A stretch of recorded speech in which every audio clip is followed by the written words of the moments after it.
தமிழச்சி தமிழ் உலகம். தமிழச்சி தமிழ் உலகம். வணக்கம். தமிழச்சி தமிழகம் சேனலுக்கு உங்களை அன்புடன் வரவேற்கிறேன். இன்னைக்கு பப்பாளி பழம் சாப்பிட்றதுனால நமக்கு என்ன நன்மைகள் அப்படின்னு பார்க்கலாம். பப்பாளி பழத்தில் நேச்சுரலாக உடம்புல உள்ள நோய் கிருமிகளை கொல்லக்கூடிய என்சைம் உள்ளதுனால பேண்டமிக் சிச்சுவேஷன், அதாவது உலகம் ஃபுல்லாக உருவாகக்கூடிய ஒரு நோய் ஏற்படும் போது தினமுமே நம்ம பப்பாளி பழத்தை சாப்பிடும்போது உடம்புல நோய் எதிர்ப்பு சக்தி அதிகமாக இருக்கும். நமக்கு பப்பாளி பழத்தில் folic acid, vitamin A, vitamin B, vitamin B6, riboflavin போன்ற 18 வகையான சத்துக்கள் உள்ள ஒரே பழம் இந்த பப்பாளி பழம் தான். இந்த பப்பாளி பழம் பெண்களுக்கு ஏற்படக்கூடிய மாதவிடாய் பிரச்சனை, PCOD, ஓவர் சிஸ்ட், அதாவது சினைக்கட்டிகள் அப்படின்னு சொல்லக்கூடிய இந்த பிரச்சனைகளை குணமாக்கும். அதுவும் இல்லாமல் குண்டா இருக்கிற பெண் குழந்தைகள் இப்போதான் ஏஜென்ட் பண்ணியிருக்காங்கன்னா ஒரு 12 15 வயசுக்குள்ள ரொம்ப குண்டா இருக்கிற பெண் குழந்தைகள் சிலருக்கு வந்து பீரியட்ஸ் 2 மாதம் 3 மாதத்துக்கு ஒரு முறை தான் வரும். ஸோ அந்த மாதிரி பிரச்சனை இருக்கிறவங்க எல்லாமே வந்து இந்த பப்பாளி பழம் டெய்லி இல்லைனாலும் வாரம் ஒரு முறை சாப்பிடும்போது உங்களுக்கு குணமாகிறத நீங்களே பார்க்கலாம். முக்கியமாக வந்து இந்த பப்பாளி பழத்தில் அட்லீஸ்ட் ஒரு நாளைக்கு ஒரு முறை சாப்பிடலாம், வாரத்தில் 2 முறை காலைல சாப்பிட்றது ரொம்பவே நல்லது. ஏன்னா இது என்ன பண்ணுன்னா இதோட என்சைம்ஸ் ஹார்மோன் சேஞ்சஸ்னால ஏற்படக்கூடிய கோளாறுகளை வந்து சரி பண்ணும். முக்கியமாக பெண்கள் பாலூட்டும் தாய்மார்களுக்கு வந்து பப்பாளி பழம் அதிகமாக எடுத்துக்கிறதுனால பால் சுரப்பு நல்லா இருக்கும். குழந்தைங்களுக்கு கரெக்டான விதத்தில் பால் கிடைக்கும். ஃபேமிலி பிளானிங் பண்ணாமல் குழந்தை இருக்குது, எனக்கு 2 குழந்தைங்க இருக்குது, ஆனால் ஃபேமிலி பிளானிங் பண்ணுற சிச்சுவேஷனில் இல்லை, ஒரு சிலருக்கு ஆஸ்துமா ப்ராப்ளம் இருக்குது, இல்லை ஒரு சில ஹார்ட் டிசீஸ் இருக்கும் போது ஃபேமிலி பிளானிங் பண்ண மாட்டாங்க. ஸோ அந்த மாதிரி சிச்சுவேஷன் இருக்கிறவங்க குழந்தைங்க ஏற்கனவே இருக்கும் ஆனால் ஃபேமிலி பிளானிங் பண்ணியிருக்க மாட்டாங்க. ஸோ குழந்தை பேர் வேண்டான்னு நினைக்கிறவங்க தினமும் பப்பாளி பழம் சாப்பிட்டு வரும்போது அவங்களுக்கு உடம்புக்கும் நல்லது, அதே சமயத்தில் குழந்தைகள் வந்து அவங்களுக்கு இருக்காது. இந்த பப்பாளி பழம் உள்ள பேப்பைன் என்ற என்சைம்ஸ் வந்து என்ன பண்ணா கர்ப்பப்பையை ஸ்ட்ராங் ஆக்கும், அதே சமயத்தில் கர்ப்பப்பைக்கு உள்ள இருக்கக்கூடிய அழுக்குகளை வந்து வெளியேற்றும். இதனால பெண் குழந்தையோட பிறப்பு முதல் இறப்பு வரைக்கும் ஒரு வரப்பிரசாதமா இந்த பப்பாளி பழத்தை சொல்லலாம். மேலும் பார்த்தீங்கன்னா அதிக நேரம் மொபைல், டிவி பார்க்கறதுனால கண்கள் ஏற்படக்கூடிய ரெட்டினால பாதிக்கக்கூடிய கண் பார்வை குறைபாடு வந்து பப்பாளி பழம் சாப்பிடும்போது சரியாகும். பப்பாளியில் உள்ள விட்டமின் ஏ அதிகமாக இருக்கிறதுனால வாரத்தில் 2 முறையாவது பப்பாளி பழத்தை சாப்பிட்றது ரொம்பவே நல்லது. இது வந்து முதுமையிலும் இளமையாக உங்களோட கண்களை பாதுகாக்கிறதுக்கு ரொம்பவே நல்லது. பெரும்பாலும் டயபெட்டிஸ் இருக்கிறவங்க நிறைய பழம் சாப்பிட முடியாது, குறிப்பிட்ட கொய்யாப்பழம் மட்டும் தான் சாப்பிடணும்னு சொல்லுவாங்க. ஆனால் இந்த பப்பாளி பழத்தில் இருக்கக்கூடிய எலும்புக்கு தேவையான கால்சியம், பொட்டாசியம் இருக்கிறதுனால டயபெட்டிஸ், முக்கியமாக சக்கரை வியாதி இருக்கிறவங்க இதை சாப்பிடும்போது அவங்களுக்கு ஏற்படக்கூடிய உடல் சோர்வு, கை கால் வலி எல்லாமே குணமாகும்.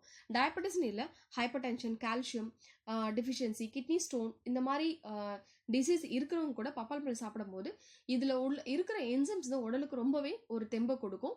அவங்களுக்கு அந்த டிசீஸ்னால ஏற்படக்கூடிய அந்த பாடி டயர்டுமே அவங்களுக்கு சரியாகும். பப்பாளி பழத்தில் அந்த நிறம் பார்த்தீங்கன்னா dark orange colour and red colour இருக்கும். கெரட்டின் என்று சொல்லக்கூடிய எல்லோ கலர், அதோட ரெட் கலர். இந்த கலர் வந்து புற்றுநோய்க்கு ஒரு எதிரியாகவே சொல்லப்படுது மெடிக்கலில். நீங்கள் பப்பாளி பழத்தை சாப்பிடும்போது புற்றுநோய் வராமல் தடுக்கலாம் அப்படின்னு ஒரு ரிசர்ச் இப்போ பண்ணிட்டு இருக்காங்க. ஸோ குடும்பம் வரைக்கும் டெய்லியுமே பப்பாளி பழத்தை அட்லீஸ்ட் 2 ஸ்லைஸ் ஆகுது தினமும் காலைல சாப்பிட்றது ரொம்பவே நல்லது. இந்த பப்பாளி பழம் இதயத்தில் சேரக்கூடிய கொழுப்புகளை கரையக்கூடியது. இதில் உள்ள என்சைம்ஸ் வந்து அந்த இதயத்தில் எந்த ஒரு கொழுப்பையுமே அது தங்கி வச்சிருக்காம கரைச்சி வெளியில் தள்ளிடும். ஸோ அதனால ஹார்ட் பேஷண்ட்ஸும் வந்து அதை வந்து டெய்லியுமே இதை எடுத்துக்கலாம். பப்பாளி vitamin A, vitamin B6, riboflavin, calcium, potassium அதிக அளவில் இருக்கிறதுனால நரம்பு தளர்ச்சி உள்ளவங்க மற்றும் மதுவுக்கு அடிமையாகி ஆண்மை இழந்தவங்களும் கூட பப்பாளி பழம் தினமும் சாப்பிடும்போது நரம்பு மண்டலம் ரொம்ப அவங்களுக்கு ஸ்ட்ராங்காக இருக்கும். ஸோ இந்த நர்வஸ் சிஸ்டம் வந்து ஸ்ட்ராங் ஆகும்போது முதிரி வயதுலையும் ஞாபக சக்தி நல்லா இருக்கும், அவங்களால எந்த வேலையும் அவங்களால செய்ய முடியும். இதில் வந்து முக்கியமாக பார்த்தீங்கன்னா பப்பாளி பழம் உள்ள என்சைம்ஸ் வந்து மெட்டபாலிஸுக்கு ரொம்ப ஹெல்ப்ஃபுல்லாக இருக்கும். மெட்டபாலிஸ் அதாவது செரிமானத்திற்கு உங்களுக்கு நல்ல ஹெல்ப்ஃபுல்லாக இருக்கும். பப்பாளி பழம் சாப்பிட்டீங்கன்னா செரிமானம் எந்த அளவுக்கு உங்களுக்கு இல்லை, எங்களுக்கு ரொம்ப மலச்சிக்கலாக ப்ராப்ளமாக இருக்குன்னு சொல்கிறவங்க கூட பப்பாளி பழம் சாப்பிடும்போது அது சரியாகும். அதிகமாக மது மற்றும் கொழுப்பு நிறைந்த உணவுகளை அதிகமாக எடுத்துக்கொள்ளும் போது கல்லீரல் வீக்கம், மண்ணீரல் வீக்கம், ஹெபடமகலி, ஸ்பிலோமகலின்னு சொல்லுவாங்க.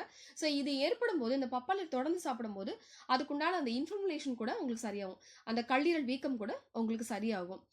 மேலும் பார்த்தீங்கன்னா குடல் புண்ணுனால ஏற்படக்கூடிய பிரச்சனைகளை கூட சரி பண்ணும். IPS, அதாவது இரிட்டபிள் பவல் சிண்ட்ரம்னு சொல்லுவாங்க. என்ன சாப்பிட்டாலும் உடனே பாத்ரூம் போடும். பெரும்பாலும் ஒரு சில குழந்தைங்களுக்கு இருக்கும், சாப்பிட்டு வந்திருப்பாங்க உடனே பாத்ரூம் போவாங்க. ஒரு சில பெரியவங்களுக்கு கூட இந்த பிரச்சனைகள் இருக்கு. இந்த பிரச்சனைகள் இருக்கிறவங்க டெய்லியுமே அவங்க பப்பாளி பழம் சாப்பிடும்போது அவங்களோட இந்த பிரச்சனைகள் சரியாகும். உடல் எடை குறைக்கணும் அப்படின்னு நினைக்கிறவங்க டெய்லியும் காலையில வந்து இது ஒரு பிரேக்ஃபாஸ்டாகவே அவங்க சாப்பிடும்போது ஒரு 40 நாள் சாப்பிட்டாங்கன்னா அவங்க உடல் எடை ரொம்பவே குறையும். பப்பாளி பழம் மட்டுமல்ல, அதனோட இலை, மரத்தினோட பட்டை, பப்பாளி பழத்தோட விதை எல்லாமே வந்து ரொம்ப நமக்கு யூஸ்ஃபுல்லா இருக்கு. பப்பாளி பழம் விதையில இருந்து மருந்து தயாரிக்கப்படுது அப்படின்னு சொல்றாங்க. ரிசர்ச் பண்ணிட்டு இருக்கிறாங்க. முக்கியமா பாத்தீங்கன்னா இந்த பப்பாளி மரத்தோட பட்டை வந்து சரும வியாதி, ஸ்கின் டிசீஸ் இருக்கிறவங்க, அலர்ஜி மாதிரி இருக்கிறவங்க என்ன பண்ணலாம்னா, இந்த பப்பாளி பழ இலை 2, அந்த பப்பாளி பட்டை, குப்பைமேனி செடி இதை சேர்த்து அரைச்சி ஒரு கலவையும் எடுத்து அவங்க தோல்ல நல்லா மேல படுற மாதிரி ஒரு 10 நிமிஷம் தேய்ச்சி குளிச்சுட்டு வரும்போது தோல் சம்பந்தப்பட்ட அலர்ஜியாலேயோ இல்லை ஏதோ அவங்களுக்கு சோப்போ ஏதோ ஒவ்வாமையினால அவங்களுக்கு வரப்படக்கூடிய அந்த டிசீஸுமே வந்து குறையும். பனிக்காலங்களில் ஏற்பட்ட சரும வளர்ச்சி கூட இதனால சரியாகும். குளிச்சிட்ட பிறகு சாதாரணமாக தேங்காய் எண்ணெய் போட்டாலே போதும், அவங்களோட அந்த சரும வறட்சி வந்து அவங்களுக்கு சரியாகும். டெங்கு போன்ற விஷ காய்ச்சல் யூஸ்வலாக பார்த்தீங்கன்னா ரொம்ப அதிகமாக ஜுரம் இருக்கும்போது என்ன ஆகுன்னா, நம்மளோட பாடியில் இருக்கக்கூடிய ரத்தத்தில் உள்ள பிளேட்லெட்ஸ் கவுண்ட் வந்து குறையும். நீங்கள் ஹாஸ்பிட்டலில் செக் பண்ணி பார்க்கும்போது பிளட் டெஸ்ட் என்ன சொல்லுவாங்க, உங்களுக்கு பிளேட்லெட் ரொம்ப கம்மியாக இருக்குது, அதனால உங்களுக்கு நோய் திருப்பு சக்தி கம்மியாக இருக்குது, நீங்கள் வந்து பிளேட்லெட் ஏற்றிக்கோங்கன்னு சொல்லுவாங்க. ஸோ அந்த மாதிரி காலகட்டத்தில் கூட பப்பாளி பழத்தோட இலையை வந்து அரைச்சி நீங்கள் காலையிலேயே குடிக்கலாம். இல்லை அந்த பப்பாளி பழ இலைகளை வந்து கொஞ்சம் ஒரு டம்ளர் 100 ml தண்ணியில் நீங்கள் கொதிக்க வச்சு ஆற வச்சு குடிக்கும் போது உங்களோட உடம்புல நேச்சுரலாக ரத்தத்தோட பிளேட்லெட் கவுண்ட் வந்து அதிகமாகும். ஸோ இது என்ன பண்ணுன்னா விஷ காய்ச்சலை ஏற்படுத்தக்கூடிய நோய் கிருமிகளை வந்து அழிச்சிடும். ஸோ சின்ன குழந்தையிலேருந்து ஒரு முதிர் வயது வரைக்கும் இந்த பப்பாளி பழம் நமக்கு ரொம்பவே ஹெல்ப்ஃபுல்லாக இருக்குது. ஸோ இதை வந்து நீங்கள் டெய்லியுமே சாப்பிட்றது ரொம்பவே நல்லது. இந்த பப்பாளி பழம் டெய்லி சாப்பிட்றதுனால உடம்புல நோய் எதிர்ப்பு சக்தி நமக்கு அதிகமாகும். ஸோ இந்த